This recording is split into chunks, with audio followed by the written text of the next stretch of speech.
এটা ডাক দিছে, আব্দুল করিম বাবা বস্তাটা বাসায় নিয়ে যাও। আব্দুল করিম বলতেছে, অসম্ভব, আমি শিক্ষিত মানুষ, আমার পক্ষে এই বোঝা বহন করা সম্ভব না।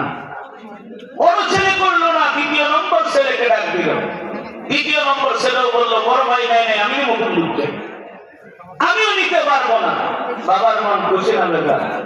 কথা বল বেজা। তৃতীয় নম্বর ছেলেকে বললো, বাবা তুমি নিয়ে যাও।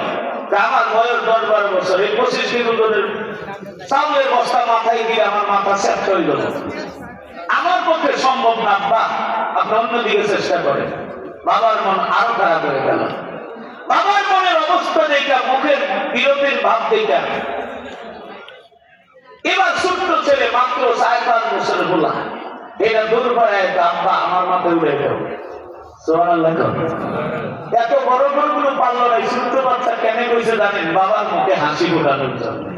সুবহানাল্লাহ বলেন। ছোট্ট গুলা দেখবেন বাপের ভক্ত হয় বেশি, কথা করে। ছোট্ট ছেলে এসে বলে, আব্বা আমার মাথায় উঠে যাও। তুই পাবি বেটা, ওরা উঠে খালি ঘাস খাই বড় হয়েছে, ওদের শরীরে শক্তি নাই, তুমি আমার মাথার মধ্যে দিয়ে দেখো, আমি নিয়ে যাবো না, কোনো সমস্যা নেই। বাপে জানে না মাথা মতো খাইতেও দেরি হবে, টাকা ভাঙতে দেরি হবে। কথা বলেন ঠিক না ঠিক?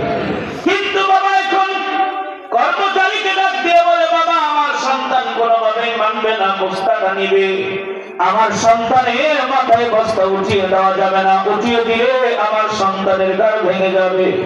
এ কর্মচারী তুই একদিকে ধর, আমি আরেক দিক দিয়ে ধরি। মাথা শুয়ে শুয়ে অবস্থা নিয়ে দুইজনে দৌড়ে আসে।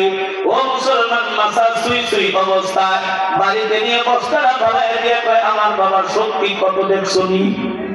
কথা কয় না, কথা কয় না।